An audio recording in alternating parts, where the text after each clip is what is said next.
ಅಮಿತ್ ಶಾ ಅವರು ಅವರ ಧರ್ಮಪತ್ನಿಯವರ ಜೊತೆ ಸೇರ್ಕೊಂಡು ಸೋನಾಲ್ ಶಾ ಮತ್ತು ಗುಜರಾತ್ನ ಅಂದಿನ ಮುಖ್ಯಮಂತ್ರಿ ಭೂಪೇಂದ್ರ ಪಟೇಲ್ ಆ ಸಂಭ್ರಮಾಚರಣೆ ಫಂಕ್ಷನ್ನಲ್ಲಿ ಹಾಜರಾಗಿರ್ತಾರೆ. ಅಷ್ಟೇ ಅಲ್ಲ, ಈ ಎಂಥದ್ದು ಟ್ರೋಫಿ ಕೊಡ್ತಾರಲ್ಲ, ಆ ಟ್ರೋಫಿನೂ ಕೂಡ ಅವರೇ ಕೊಡ್ತಾರೆ. ಜೊತೆಗೆ ಇಡೀ ಅಹಮದಾಬಾದ್ ರಸ್ತೆಯಲ್ಲಿ ಮೆರವಣಿಗೆ ಮಾಡಲಿಕ್ಕೆ ಬಿಡ್ತಾರೆ. ಚಾಮರಾಜನಗರದಲ್ಲಿ 36 ಜನ ಸತ್ತೋದ್ರು. ಅವತ್ತು ಸುರೇಶ್ ಕುಮಾರ್ ಅವರು ಡಿಸ್ಟ್ರಿಕ್ಟ್ ಇನ್ಚಾರ್ಜ್ ಮಿನಿಸ್ಟರ್. ಸುಧಾಕರ್ಗೆ ಬಸವರಾಜ ಬೊಮ್ಮಾಯಿಗೆ ಅಬೇಟರ್ ಅಂತ ಕರೀಲಿಲ್ಲ. ಇವರು ಈ ಘಟನೆಗಳು ನಡೆದಿದ್ದಾವಲ್ಲ, ಎಲ್ಲೂ ಕೂಡ ತನಿಖೆನೂ ಮಾಡಿಲ್ಲ, ತಪ್ಪಾಯ್ತು ಅಂತ ಹೇಳಿಲ್ಲ, ರಾಜೀನಾಮೆನೂ ಕೊಟ್ಟಿಲ್ಲ, ಕ್ಷಮಾಪಣೆನೂ ಕೇಳಿಲ್ಲ. ಮತ್ತೊಮ್ಮೆ ಈ ಘಟನೆ ನಡೀಬಾರ್ದಾಗಿತ್ತು, ನಡೀಬಾರ್ದಂತ ದುರಂತ ನಡೆದಿದೆ. ಆದರೂ ನಾನು ವಿಷಾದವನ್ನು ವ್ಯಕ್ತ ಮಾಡ್ತೇನೆ. 2022 ಮೇ 29ರಂದು 2000 ಮೇ 29 ಅವತ್ತು ಏನು ಕೊರೋನಾ ಭಾಳ ಉಚ್ಛ್ರಾಯ ಸ್ಥಿತಿನಲ್ಲಿತ್ತು ಇಡೀ ದೇಶದಲ್ಲಿ. ನಾಟ್ ಓನ್ಲಿ ಇನ್ ಕರ್ನಾಟಕ, ಇಡೀ ದೇಶದಲ್ಲೇ ಇತ್ತು ಉಚ್ಛ್ರಾಯ ಸ್ಥಿತಿನಲ್ಲಿ. ಅವತ್ತು Gujarat Titans versus Rajasthan Royals ಮಧ್ಯೆ IPL ಪಂದ್ಯ ನಡೀತದೆ. ಆಗ ಗುಜರಾತ್ ಟೈಟನ್ಸು ಗೆಲ್ತದೆ. ಅದನ್ನು ಸಂಭ್ರಮಾಚರಣೆ ಮಾಡಿದವರು ಯಾರು? ಯಾವ ಕಾಲದಲ್ಲಿ ಆಕ್ಸಿಜನ್ಗೆ ತೊಂದರೆ, ಔಷಧಿಗಳಿಗೆ ತೊಂದರೆ, ವೆಂಟಿಲೇಟರ್ಗಳಿಗೆ ತೊಂದರೆ, ಆಕ್ಸಿಜನ್ ಇಲ್ಲದೆ ಸಾಯ್ತಾ ಇದ್ದಾರೆ ಜನ, ಔಷಧಿಗಳಿಲ್ಲದೆ ಸಾಯ್ತಾ ಇದ್ದಾರೆ, ವೆಂಟಿಲೇಟರ್ಗಳು ಸಾಯ್ತಾ ಇದ್ದಾರೆ. ಅವತ್ತು ಮಾಡಿದವ್ರು ಯಾರು? ಅವತ್ತು ಆಚರಣೆ ಮಾಡಿದವರು ಆ ಕೇಂದ್ರದ ಮಂತ್ರಿ ಅವತ್ತು ಹಾಜರಿದ್ದವ್ರು ಯಾರು ನೋಡಲಿಕ್ಕೆ? ಅಮಿತ್ ಶಾ ಅವರು ಅವರ ಧರ್ಮಪತ್ನಿಯವರ ಜೊತೆ ಸೇರ್ಕೊಂಡು ಸೋನಾಲ್ ಶಾ ಮತ್ತು ಗುಜರಾತ್ನ ಅಂದಿನ ಮುಖ್ಯಮಂತ್ರಿ ಭೂಪೇಂದ್ರ ಪಟೇಲ್ ಇವರು ಆ ಸಂಭ್ರಮಾಚರಣೆ ಫಂಕ್ಷನ್ನಲ್ಲಿ ಹಾಜರಾಗಿರ್ತಾರೆ. ಅಷ್ಟೇ ಅಲ್ಲ, ಈ ಎಂಥದ್ದು ಟ್ರೋಫಿ ಕೊಡ್ತಾರಲ್ಲ, ಆ ಟ್ರೋಫಿನೂ ಕೂಡ ಅವರೇ ಕೊಡ್ತಾರೆ. ಜೊತೆಗೆ ಇಡೀ ಅಹಮದಾಬಾದ್ ರಸ್ತೆಯಲ್ಲಿ ಮೆರವಣಿಗೆ ಮಾಡಲಿಕ್ಕೆ ಬಿಡ್ತಾರೆ.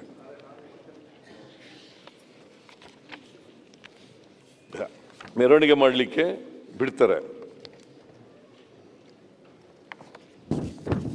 ಆಮೇಲೆ ನರೇಂದ್ರ ಮೋದಿಯವರು, ಈ ದೇಶದ ಪ್ರಧಾನಮಂತ್ರಿಗಳು, ಟ್ರಂಪ್ ಅವ್ರನ್ನ ಕರ್ಕೊಬಂದು ಕೊರೋನಾ ಹರಡುತ್ತಿದ್ದಾಗ 2020ರಲ್ಲಿ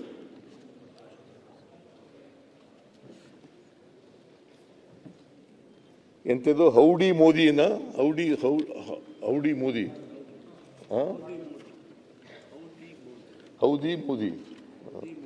ಏನಾಗಂದ್ರೆ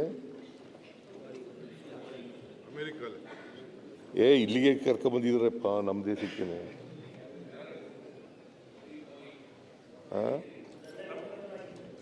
ಹೌದಿ ಮೋದಿ ಅಂತ ಹೇಳಿ 2020 ಅದಲ್ಲಪ್ಪ 2020ರಲ್ಲಿ ಆಗ ಸಾವಿರಾರು ಜನ ಸತ್ತೋಯ್ತಾರೆ. ಯಾರ ಕಾರಣ ಇದಕ್ಕೆ?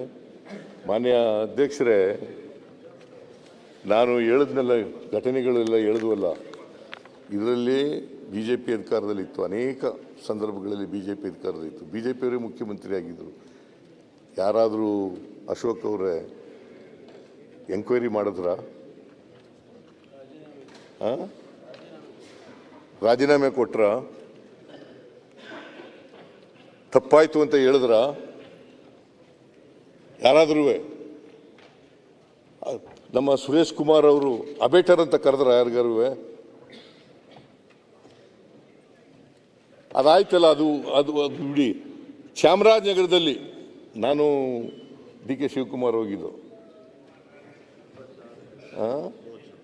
36 ಜನ ಸತ್ತೋದ್ರು. ಅವತ್ತು ಸುರೇಶ್ ಕುಮಾರ್ ಅವರು ಡಿಸ್ಟ್ರಿಕ್ಟ್ ಇನ್ಚಾರ್ಜ್ ಮಿನಿಸ್ಟರ್, ಸುಧಾಕರ್ ಆರೋಗ್ಯ ಮಂತ್ರಿ.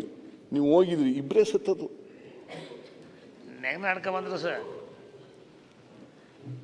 ಆಕ್ಸಿಜನ್ ಇಲ್ಲೇ ಸತ್ತರು. ತನಿಖೆ ಆಯಿತು. 62 ಜನರಲ್ಲಿ 36 ಜನ ಆಕ್ಸಿಜನ್ ಇಲ್ಲದೆ ಸತ್ತೋದ್ರು. ಅವತ್ತು ಯಾರಾದರೂ ರಾಜೀನಾಮೆ ಕೊಟ್ಟರೆ ತಪ್ಪಾಯಿತು ಅಂತ ಹೇಳಿದ್ರ? ನಿಮ್ಮ ಸುಧಾಕರ್ ಹೇಳಿದ್ರ? ನೀವು ಅಬೇಟರ್ ಅಂತ ಕರೆದ್ರ ಅವ್ರಿಗೆ? ನೀವೇ ಡಿಸ್ಟ್ರಿಕ್ಟ್ ಇನ್ಚಾರ್ಜ್ ಮಿನಿಸ್ಟ್ರು. ನಾನಂತೂ ಅಶೋಕ್ ಅವರಿದ್ರು ಕ್ಯಾಬಿನೆಟ್ ಪ್ಲೀಸ್ ಇವಾಗ ನನ್ನ ಹೆಸರನ್ನು ತೆಗೆದಿದ್ದೀರಾ ನೀವು? ತಂದಿರೋದಲ್ಲ, ನೀವು ಹೇಳ್ದಷ್ಟು ಕೇಳ್ತಾ ಇದ್ದೀನಿ. ನಾನು ಯಾವ ರೀತಿ ಬಿಕ್ಕಳಿಸಿ ಹತ್ತಿ ಅವತ್ತು ರಾಜೀನಾಮೆ ಕೊಟ್ಟೆ ಅಂತ ಅವ್ರು ಸಾಕ್ಷಿ ಇದ್ದಾರೆ. ರಾಜೀನಾಮೆ ಕೊಟ್ಟಿದ್ದೀರೋ ಅಲ್ಲೇ ಉಳ್ಕೊಂಡ್ರೋ ನಂಗೆ ಗೊತ್ತಿಲ್ಲ. ಬಟ್ ಸುಧಾಕರ್ಗೆ ಬಸವರಾಜ ಬೊಮ್ಮಾಯಿಗೆ ಅಬೇಟರ್ ಅಂತ ಕರೀಲಿಲ್ಲ.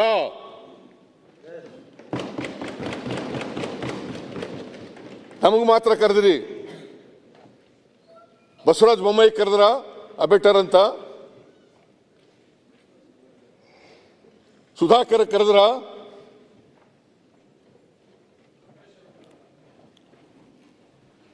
ಏನು ರಾಜಕೀಯಕ್ಕೋಸ್ಕರ ಬಳಸ್ಕೊಳ್ತಕ್ಕಂಥದ್ದಲ್ಲ. ದಯಮಾಡಿ ಇಂಥ ವಿಚಾರಗಳಲ್ಲಿ ಯಾರು ರಾಜಕೀಯ ಮಾಡಬಾರದು. ಅಲ್ಲ, ನೀವು ಮುಖ್ಯಮಂತ್ರಿಗಳು ನಾ ಹೇಳೋದು ಒಪ್ಕೊಂತೀನಿ. ಅವರು ಚಾಮರಾಜನಗರ ಹೇಳಿದ್ರು ಆಕ್ಸಿಜನ್ ಬಗ್ಗೆ. ಸುರೇಶ್ ಕುಮಾರ್ ಅವ್ರದ್ದು ಕ್ಯಾಬಿನೆಟ್ ವಿಚಾರವಾಗಿ ನಾನು ಇದ್ದೆ ಅಲ್ಲಿ ಕ್ಯಾಬಿನೆಟ್ಟಲ್ಲಿ. ಅವರು ಏನು ಹೇಳಿದಾರೋ ಅದು ಸತ್ಯ ಹೇಳಿದ್ದಾರೆ. ನಾನು ಮುಖ್ಯಮಂತ್ರಿಗೆ ನಾನು ಹೇಳೋ ಅಂಥದ್ದು ಸರಿ, ಅಲ್ಲಾಯ್ತಲ್ಲ ಆಕ್ಸಿಜನ್ ಘಟನೆ. ಅವರೆಲ್ಲರ ಮನೆಗೂ ನೀವು ಹೋದ್ರಿ, ಅವರೆಲ್ಲರಿಗೂ 1 ಲಕ್ಷ ಡಿ ಕೆ ಶಿವಕುಮಾರ್ ಹೋಗಿ ಕಣ್ಣೀರ್ ಹಾಕಿದ್ರು. ಹೌದು. ಈ 11 ಜನ ಸತ್ರಲ್ಲ, ಅವ್ರ ಮನೆ ಯಾಕೆ ಹೋಗ್ಲಿಲ್ಲ ನೀವು? ನಾನು ಯಾರು ಹೋಗಿಲ್ಲ? ಎಲ್ಲಿ ಹೋಗಿದ್ದೀರಾ? 11 ಜನ ಮನೆ ಯಾರು ಹೋಗಿದ್ದೀರಾ ಹೇಳಿ? ಮನೆಗೆ ಹೋಗಿದ್ದೀರಾ? 29 ಎಲ್ಲಿ ಹೋಗಿದ್ದೀರಾ ಹೇಳಿ?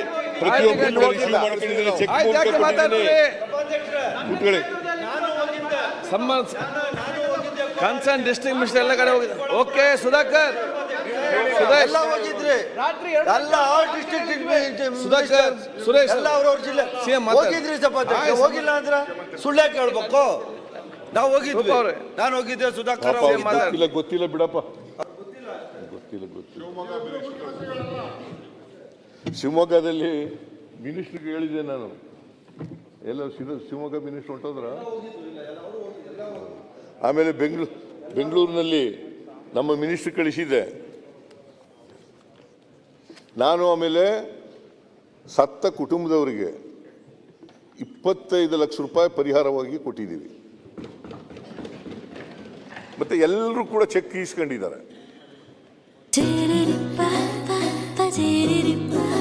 ಪರಿಶುದ್ಧ ನಂದಿನಿ ಹಾಲಿನಿಂದ ತಯಾರಿಸಿದ ನೈಜ ನಂದಿನಿ ಐಸ್ ಕ್ರೀಮ್ಸ್. ಅದರಿಂದ ಮಾನ್ಯ ಅಧ್ಯಕ್ಷರೇ, ಯಾರೂ ಕೂಡ ಮುಖ್ಯಮಂತ್ರಿಗಳಾಗಿದ್ದಂಥವ್ರು ಅವತ್ತು ಕಾಲದಲ್ಲಿ ಕಾಲು ತುಳಿತಕ್ಕೆ ಸತ್ತವರು. ಇತ್ತೀಚೆಗೆ ಜನವರಿನಲ್ಲಿ ಕುಂಭಮೇಳದಲ್ಲಿ 39 ಜನ ಸತ್ರು. ಎಂತವನು ಆದಿತ್ಯನಾಥ್, ಯೋಗಿ ಆದಿತ್ಯನಾಥ್ ರಾಜೀನಾಮೆ ಕೊಟ್ರ.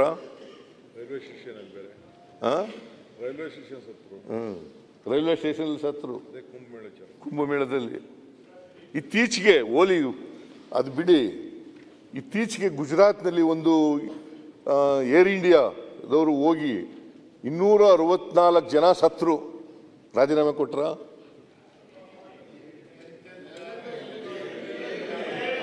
ಎಲ್ಲಿಂದ ಎಲ್ಲಿಗಲ್ಲ ಜನ. ಅವ್ರೇನು ಮನುಷ್ಯರಲ್ವಾ? ಸತ್ತೋದವರೆಲ್ಲ ಮನುಷ್ಯರಲ್ವಾ? ಸತ್ತೋದವ್ರು ಮನುಷ್ಯರಲ್ವಾ?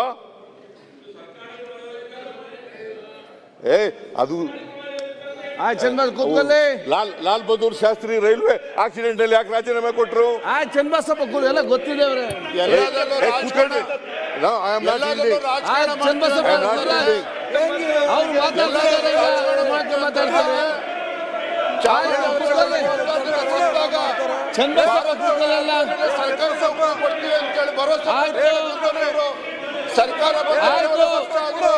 ಚಾಮರಾಜನಗರದ 36 ಜನಕ್ಕೆ ಸರ್ಕಾರಿ ನೌಕರಿ ಕೊಟ್ಟಿಲ್ಲ.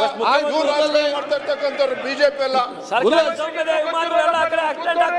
ಹಾವೇರಿನಲ್ಲಿ ಗೊಬ್ಬರ ಕೇಳಿದಾಗ ಸಿಎಂ ಅವರು ಕೂತ್ಕೊಳ್ಳಿ. ಇಬ್ಬರು ರೈತರು ಬಿಜೆಪಿ ರಾಜಕಾರಣ ಮಾಡ್ತೀವಿ ಅಂತ ಹಾಗೆ ಹೇಳ್ತಾರೆ. ರಾಜೀನಾಮೆ ಭಾರತ್ ಕೊಟ್ರಾ? ಜೋಡೋ ಯಾತ್ರೆ ಸಂದರ್ಭದಲ್ಲಿ ಆಯ್ತು. ಯಡಿಯೂರಪ್ಪ ಅವರು ರಾಜೀನಾಮೆ ಕೊಟ್ರ? ಸರ್ಕಾರಿ ನೌಕರಿ ಕೊಡ್ತೀವಿ ಅಂತ ಆಯ್ತು, ಹೇಳಿದ್ರು. ಮತ್ತೆ ಮಾತಾಡಿ. ನೀವು ರಾಜೀನಾಮೆ ಕೊಟ್ರಾ? ರಿಪ್ಲೈ ಮುಗಿಲಿ. ಸರ್ಕಾರಿ ನೌಕರಿ ಕೊಟ್ಟಿಲ್ಲ. ರಾಜೀನಾಮೆ ಕೊಟ್ರಾ? ಮತ್ತೆ ಮಾತಾಡಿ. ಬಿಜೆಪಿ ಅವರಲ್ಲ. ಬೇಲೂರ್ ತಪ್ಪಾಯ್ತು ಅಂತ ಹೇಳಿದ್ರ? ಕುರಿಯರ್ ಕೂತ್ಕೊಳ್ಳಿ. ಜನಕ್ಕೆ ಸರ್ಕಾರಿ ನೌಕರಿ ಕೊಟ್ರ ಹಾಗಾದ್ರೆ ಆಯ್ತು ಕೂತ್ಕೊಳ್ಳಿ. 2006ರಲ್ಲಿ ರಾಜ್ಕುಮಾರ್ ಅವರು ಕುರಿಯಲ್. ಮೃತಪಟ್ಟರು. 7 ಜನ ಸತ್ತೋದ್ರು ಗೋಲಿಬಾರ್ನಲ್ಲಿ. ಆಗ ಕುಮಾರಸ್ವಾಮಿ ಮುಖ್ಯಮಂತ್ರಿ, ಮಿಸ್ಟರ್ ಯಡಿಯೂರಪ್ಪನವರು ಉಪಮುಖ್ಯಮಂತ್ರಿ. ರಾಜೀನಾಮೆ ಕೊಟ್ರ? ರಾಜೀನಾಮೆ ಕೊಟ್ರ? ತಪ್ಪಾಯ್ತು ಅಂತ ಹೇಳಿದ್ರ? ಆಯ್ತು ಆಯ್ತಪ್ಪ. ಆಯ್ತು ಕೂತ್ಕೊಳ್ಳಿ ಈಗ. ಆಯ್ತು ಆಯ್ತು ಕೂತ್ಕೊಳ್ಳಿ ಈಗ. ಹಾಗಾಗಿ ಇದು ಚಂದ್ರಪ್ಪ ಮಾತಾಡ್ಬೇಡಿ. ಕೂತ್ಕೊಳ್ರಿ. ಆಯ್ತು ಆಗ ಮಾತಾಡ್ತಾರೆ ನೀವು. ಆಯ್ತು ಸುಮ್ಮನೆ ಕೂತ್ಕೊಳ್ಳಿ. ನೀವ್ಯಾಕೆ ಅಂತ ಹೇಳ್ತೀರಿ? ಕೂತ್ಕೊಳ್ಳಿ. ದುರ್ವ್ಯಾಲ್ ದುರ್ವ್ಯಾಲ್ ಯಾಕೆ ಏನಾಗಿದೆ ನಿಮ್ಗೆ ಇವತ್ತು? ಇಲ್ಲಿ ಮುಖ್ಯಮಂತ್ರಿ ಮಾತಾಡ್ತಾರೆ, ಸುಮ್ಮನೆ ಕೂತ್ಕೊಳ್ಳಿ.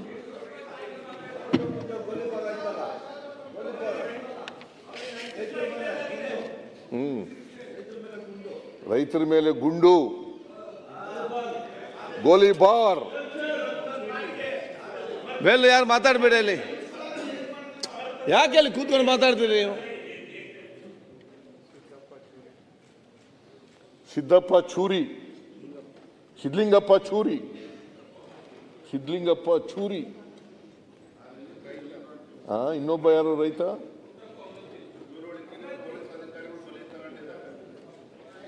ಆಯ್ತು. ಇವರೆಲ್ಲ ಸತ್ತಾಗ ಎಂಕ್ವೈರಿನೂ ಮಾಡಲಿಲ್ಲ, ತಪ್ಪಾಯ್ತು ಅಂತ ಹೇಳಲಿಲ್ಲ, ರಾಜೀನಾಮೆನೂ ಕೊಡಲಿಲ್ಲ, ವಿಷಾದನೂ ವ್ಯಕ್ತಪಡಲಿಲ್ಲ, ಕ್ಷಮಾಪಣೆನೂ ಕೇಳಲಿಲ್ಲ.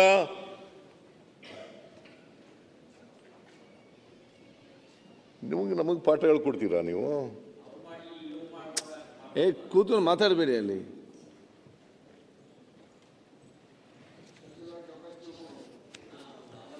ಆಮೇಲೆ ಮಾನ್ಯ ಅಧ್ಯಕ್ಷರೇ, ನಾನು ಕೂಡಲೇ 4ನೇ ತಾರೀಕಿಗೆ ಮ್ಯಾಜಿಸ್ಟ್ರಿಯಲ್ ಎಂಕ್ವೈರಿ ಮಾಡಿಸ್ದೆ. ನೆಕ್ಸ್ಟ್ ಡೇ 5 ಜನ ಸೀನಿಯರ್ ಪೊಲೀಸ್ ಆಫೀಸರ್ಸ್ನ ಸಸ್ಪೆಂಡ್ ಮಾಡಿದೆ. ಅದನ್ನು ಕೂಡ ಈ ಅಶೋಕ್ ಅವರು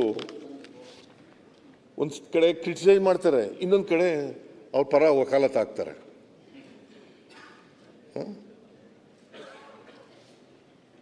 ಈಗ ನೋಡಿ,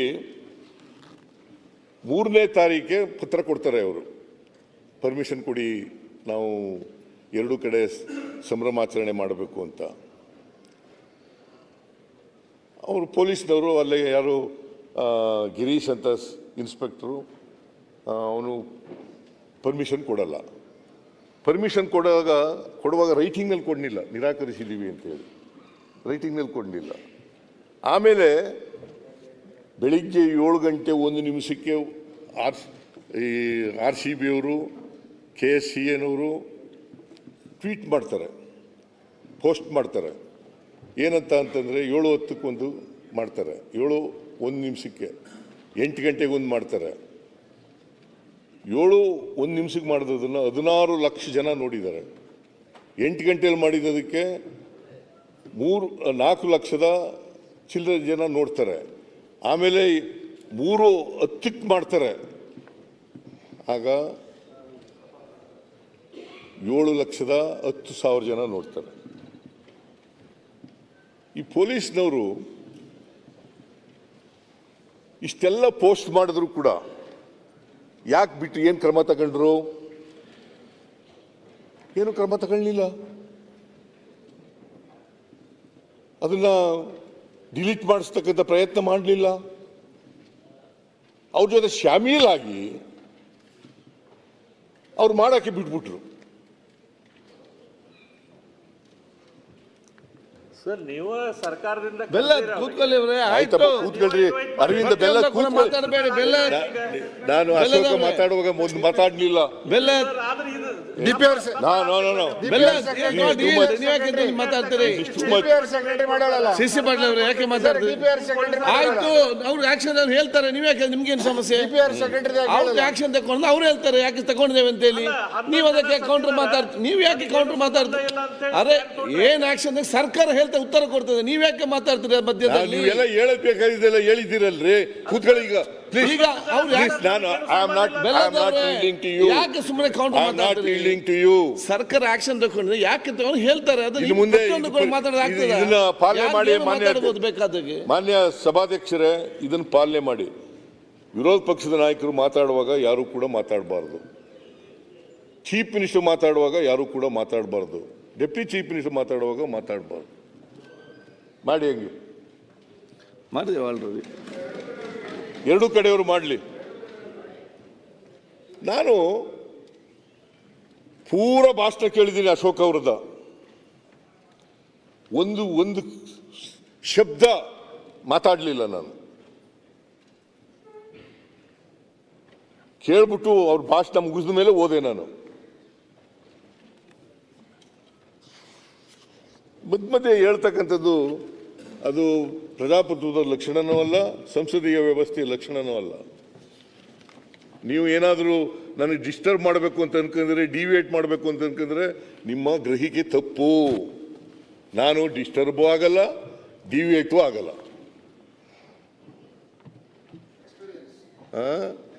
ಅಫ್ಕೋರ್ಸ್ ಎಕ್ಸ್ಪೀರಿಯನ್ಸ್ ಅದು ಇದೆ.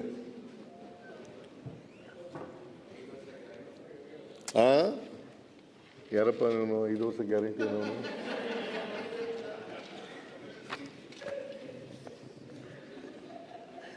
ಅದರಿಂದ ಮಾನ್ಯ ಅಧ್ಯಕ್ಷರೇ, 4ನೇ ತಾರೀಕು ಇನ್ಸಿಡೆಂಟ್ ನಡೀತು.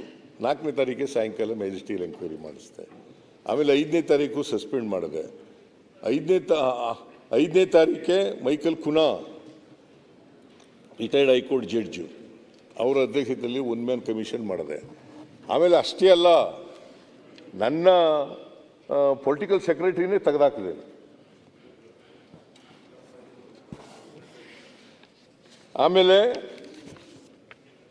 6ನೇ ತಾರೀಕು ಒಬ್ಬ ಯಾರು ಇಂಟೆಲಿಜೆನ್ಸ್ ಚೀಫ್ ಅವ್ರನ್ನ ಟ್ರಾನ್ಸ್ಫರ್ ಮಾಡಿದೆ. ಕೂಡಲೇ ಟ್ರಾನ್ಸ್ಫರ್ ಮಾಡಿ ಬೇರೆಯವ್ರನ್ನ ನೇಮಕ ಮಾಡಿದೆ. ಅದರಿಂದ ಮಾನ್ಯ ಅಧ್ಯಕ್ಷರೇ, ಪೊಲೀಸ್ನವರು ಇದನ್ನು ತಡೀಲಿಕ್ಕೆ ಸಾಧ್ಯ ಆಯಿತು. ಒಂದು ವೇಳೆ ನಾನು 4:15 ಹೋದೆ. ನನಗೆ 4 ಗಂಟೆ ಬರೋಕ್ಕೆ ಹೇಳಿದರು. ಬಂದು ಆಫೀಸ್ನಲ್ಲಿ ಕೂತಿದ್ದೆ, ನಮ್ಮ ಚೀಫ್ ಮಿನಿಸ್ಟರ್ ಆಫೀಸ್ನಲ್ಲಿ ಕೂತಿದ್ದೆ. ಆಮೇಲೆ ನನಗೆ 4:15 ಬರಬೇಕು ಅಂತಂದರು. 4:15 ಹೋದೆ. ಅದು ಫಂಕ್ಷನ್ 5 ಗಂಟೆ ಶುರುವಾಯಿತು. 5 ಗಂಟೆ ಅಲ್ಲ, 10 ನಿಮಿಷ ನಡೆದಿರ್ಬೋದು. 5 ಮಳೆ ಬಂತು. ನಾನು ಅಲ್ಲಿಂದ ಹೊರಟುಬಿಟ್ಟೆ. ನನಗೆ ಗೊತ್ತೇ ಇಲ್ಲ ಏನಾಗಿದೆ ಅನ್ನೋದು ಗೊತ್ತಿಲ್ಲ. ಮತ್ತು ಇಲ್ಲಿ ಸ್ಟೇಡಿಯಂನಲ್ಲಿ ಏನಾಗಿದೆ ಅನ್ನೋದು ಗೊತ್ತಿಲ್ಲ ನನಗೆ. ಸತ್ಯ ಹೇಳ್ತಾ ಇದ್ದೀನಿ. ತಿಂಡಿ ತಿನ್ಕೊಂಡು ಹೋಟೆಲ್ನಲ್ಲಿ ಈಚೆ ಬಂದ ಮೇಲೆ ಬರಲಿಲ್ಲ. ನಾನು ಗವರ್ನರ್ಗೆ ನಾನೇ ಫೋನ್ ಮಾಡಿದೆ, ನೀವು ಬರ್ರಿ ಅಂತ. ರಾಜ್ಯಪಾಲರಿಗೆ ನಾನೇ ಫೋನ್ ಮಾಡಿ ಹೇಳಿದೆ, ಬರ್ರಿ ನಾವು ಅಂತ ಹೇಳ್ತೀವಿ. ನಾನು, ಗವರ್ನರು, ಡೆಪ್ಟಿ ಚೀಫ್ ಮಿನಿಸ್ಟರು, ಗೃಹ ಮಂತ್ರಿಗಳು, ಇನ್ನೂ ಕೆಲವು ಮಂತ್ರಿಗಳೆಲ್ಲ ಇದ್ದರು. ಅದು ಏನು ಭಾಳ ಗೊಂದಲ ಆಗೋಯ್ತು ಅಂತ ಒಂದು ವೇಳೆ ಫೋಟೋ ಎಲ್ಲ ತೋರಿಸಿದ್ರು.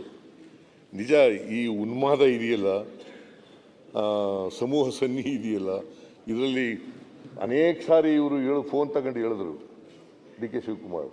ಆದರೆ ಜನ ಕೇಳೋ ಪರಿಸ್ಥಿತಿಯಲ್ಲಿ ಇರಲಿಲ್ಲ ಅವತ್ತು. ಅಸೆಂಬ್ಲಿಯಲ್ಲಿ ಕೇಳೋದಿಲ್ಲ ಅವರು. ಅಸೆಂಬ್ಲಿಯಲ್ಲಿ ಇವ್ರು ಕೇಳೋದಿಲ್ಲ. ನೀವು ಪಾಪ ನೀವು ಎಷ್ಟೊಂದು ನಿಮ್ಮ ಗಂಟಲೆಲ್ಲ ಶೋಷಣೆ ಮಾಡ್ಕೊತೀರಿ, ಕೇಳೋದೇ ಇಲ್ಲ ಯಾರು. ಮಾನ್ಯ ಅಧ್ಯಕ್ಷರೇ, ನಾವು ಏನೇನು ಕ್ರಮಗಳು ತಗೋಬೇಕು ಎಲ್ಲ ಕ್ರಮಗಳನ್ನು ಕೂಡ ತಗೊಂಡಿದ್ದೀವಿ. ಸಸ್ಪೆಂಡ್ ಮಾಡಿದ್ದೀವಿ 3 ಜನ IPS ಆಫೀಸರ್ಗಳು, ಒಬ್ಬರು ACP, ಒಬ್ಬರು ಇನ್ಸ್ಪೆಕ್ಟ್ರು, 5 ಜನನು ಕೂಡ ಮಾಡಿದ್ದೀವಿ. ಆಮೇಲೆ ಕೂಡಲೇ ನಾವು ಅವರು 5 RCB ಅವರು, KSCAನವರು ಮತ್ತು DNA ಇವರು 3 ಜನರ ಮೇಲೆ ಕ್ರಿಮಿನಲ್ ಕೇಸ್ ಹಾಕಿ ಅವ್ರನ್ನ ಅರೆಸ್ಟ್ ಮಾಡಿದ್ದೀವಿ.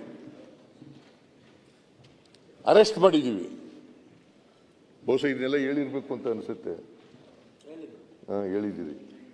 ನಾನು ಇರಲಿಲ್ವಲ್ಲ, ಅದರಿಂದ ಹೇಳ್ತಾ ಇದ್ದೀನಿ ಅಷ್ಟೇ.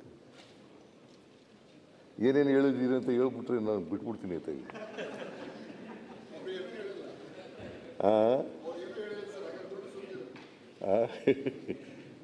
ಅದರಿಂದ ಮಾನ್ಯ ಅಧ್ಯಕ್ಷರೇ, ನಾವು ಏನೇನು ಕ್ರಮಗಳು ತಗೋಬೇಕು ಕಾನೂನು ರೀತಿಯ, ಯಾಕಂತಂದರೆ ನ್ಯಾಯ ಒದಗಿಸ್ಬೇಕು. ಈಗ ತಪ್ಪಾಯಿತು ಅಂತಕ್ಕಂಥದ್ದು ಅದರಿಂದ ಪರಿಹಾರ ಸಿಗಲ್ಲ, ಅವರಿಗೆ ನ್ಯಾಯ ಸಿಕ್ಕಲ್ಲ. ನಾವು ಈ ಕ್ರಮಗಳು ತಗೊಂಡಿದ್ದೀವಲ್ಲ, ಇದರಿಂದ ನ್ಯಾಯ ಸಿಗುತ್ತೆ. ಈ ನ್ಯಾಯ ಸಿಗ್ತಕ್ಕಂಥ ಕೆಲಸವನ್ನು ನಾವು ಜವಾಬ್ದಾರಿಯಿಂದ ಚಾಚೂ ತಪ್ಪದೇನೆ ಮಾಡಿದ್ದೇವೆ. ತಕ್ಷಣವೇ ಮಾಡಿದ್ದೀವಿ. ವರದಿನೂ ಕೂಡ ಕೊಟ್ಟಿದ್ದಾರೆ.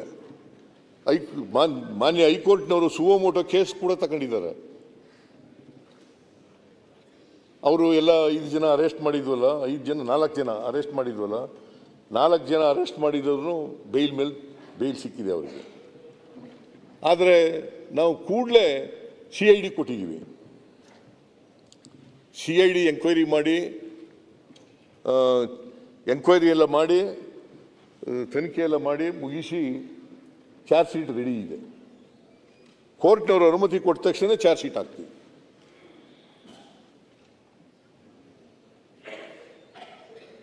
ಆದ್ದರಿಂದ ಇವರು ಹೇಳುತ್ತಾರಲ್ಲ, ಸರ್ಕಾರ ಜವಾಬ್ದಾರಿ, ಸರ್ಕಾರ ಕಾರಣ, ಇದಕ್ಕೆ ಸಿದ್ದರಾಮಯ್ಯ ಕಾರಣ, DK ಶಿವಕುಮಾರ್ ಕಾರಣ, ಇವರೆಲ್ಲ ಗೃಹ ಮಂತ್ರಿಗಳು ಪರಮೇಶ್ವರ್ ಕಾರಣ, ಇವರೆಲ್ಲ ರಾಜೀನಾಮೆ ಕೊಡಬೇಕು ಅಂತ ಹೇಳ್ತಕ್ಕಂಥದ್ದು ಸರಿಯಲ್ಲ. ಯಾಕೆಂದರೆ ಇವರು ಈ ಘಟನೆಗಳು ನಡೆದಿದ್ದಾವಲ್ಲ, ಎಲ್ಲೂ ಕೂಡ ತನಿಖೆನೂ ಮಾಡಿಲ್ಲ, ತಪ್ಪಾಯಿತು ಅಂತಲೂ ಹೇಳಿಲ್ಲ, ರಾಜೀನಾಮೆನೂ ಕೊಟ್ಟಿಲ್ಲ, ಕ್ಷಮಾಪಣೆನೂ ಕೇಳಿಲ್ಲ. ಆದರೂ ನಾನು ಮತ್ತೊಮ್ಮೆ, ಈಗಾಗಲೇ ಒಂದು ಸಾರಿ ವಿಷಾದ ವ್ಯಕ್ತ ಮಾಡಿದ್ದೀನಿ, ಮತ್ತೊಮ್ಮೆ ಈ ಘಟನೆ ನಡೀಬಾರ್ದಾಗಿತ್ತು, ನಡೀಬಾರ್ದಂಥ ದುರಂತ ನಡೆದಿದೆ. ಆದರೂ ನಾನು ವಿಷಾದವನ್ನು ವ್ಯಕ್ತ ಮಾಡ್ತೇನೆ. ಮತ್ತಷ್ಟು ವಿಶೇಷ ವಿಡಿಯೋಗಳನ್ನು ನೋಡಲು ಮತ್ತು ಹೊಸ ವಿಡಿಯೋಗಳ ಬಗ್ಗೆ ತಿಳಿಯಲು ಈ ದಿನ .com ಯೂಟ್ಯೂಬ್ ಚಾನೆಲ್ ಸಬ್ಸ್ಕ್ರೈಬ್ ಮಾಡಿ ಮತ್ತು ಬೆಲ್ ಐಕಾನ್ ಕ್ಲಿಕ್ ಮಾಡಿ.